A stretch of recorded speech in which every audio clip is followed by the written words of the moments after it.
Israel ஜனங்க எகிப்துக்கு திரும்பி வந்தாங்கல்ல 400 வருஷம் கழிச்சு, அதை நம்ம பார்க்கல. செருபாபேல் காலத்தில் திரும்பி வந்தாங்க இல்லையா, அதை நம்ம பார்க்கல. அந்தந்த காலத்தில் உள்ளவங்க பார்த்துருப்பாங்க. இப்போ அவங்க திரும்பி வரதை நம்ம பார்க்குறோம், நம்ம கண்களுக்கு முன்பாக பார்க்குறோம். உலகம் முழுவதும் பார்க்கப்படுது. இதுவே ஒரு பெரிய அடையாளம். ஏன்னா செருபாபேல் காலத்தில் வரும்போது அப்போ செருபாபேல் கூட இருந்தவங்களும் அன்னைக்கு எருசலேமில் இருந்தவங்க தான் அதை பார்த்துருப்பாங்க, வேறு யாரும் பார்த்தாங்க. ஆனால் இன்றைக்கி இவங்க திரும்பி வரதை உலகத்தில் இருக்கிற அத்தனை பேரும் பார்க்குறாங்க. ஏன்னா அத்தனை பேரும் பார்க்கணும். கடைசி காலத்தின் அடையாளத்தை அவங்க என்ன செய்யணும், தெரிஞ்சு கொள்ளணும். 1948 இப்போ வரைக்கும் அவருக்கு திரும்பி வந்துக்கிட்டே இருக்கிறாங்க.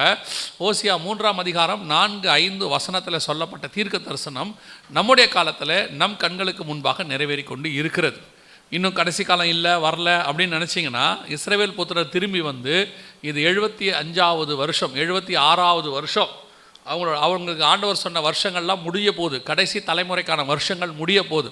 கரெக்டாக பாருங்கள், அந்த 70 வருஷம் முடியும் போது, அதாவது 2018 முடியும் போது மிகப்பெரியதான காரியங்கள் உலகத்தில் ஆரம்பிச்சிச்சு. 2018ஓடு அவங்களுடைய 50 வருஷம் முடியுது, 70 வருஷம் முடியுது. 2019 கோவிட் ஆரம்பிச்சிச்சு. 2021 ரஷ்யா உக்ரைன் பிரச்சனை ஆரம்பிச்சிச்சு. இப்போது உலகம் முழுக்க அடுத்த அடையாளங்கள் போய்கிட்டே இருக்குது. சரியாக அந்த 70 வருஷத்தோடு கூட எல்லாம் முடிஞ்சு காரியங்கள் வர தொடங்கி விட்டது. கர்த்தர் சொன்னபடியே துல்லியமாக தீர்க்க தரிசனங்கள் நம் கண்களுக்கு முன்பாக நிறைவேறுகிறது. யாராவது இது கடைசி காலம் இல்லை சும்மா அப்படி இப்படின்னு சொன்னாங்கன்னா ஒன்று மட்டும் தெரிஞ்சுக்கோங்க, இஸ்ரவேல் தேசம்னு ஒன்று இருக்குது, யூதர்கள்னு இருக்கிறாங்கன்னா அப்போ நம்ம கடைசி காலத்தில் இருக்கிறோம் தான் அர்த்தம். ஏன்னா அவங்க கடைசி காலத்தில் தான் திரும்பி வருவாங்க. அப்படி தானே வசனம் சொல்லுது, ஓசியா 3:5, கடைசி நாட்களில் தான் என்ன செய்வாங்க, திரும்பி வருவாங்க. அப்போது கடைசி நாள் இல்லை, அதெல்லாம் இல்லை அப்படின்னு யாராவது சொன்னால் நீங்கள் அவங்ககிட்ட வாக்குவாதம் பண்ணுறதுக்காக நான் சொல்லலை, உங்கள் விசுவாசம் ஒழிந்து போகாதபடி இருக்கிறதுக்கு சொல்கிறேன்.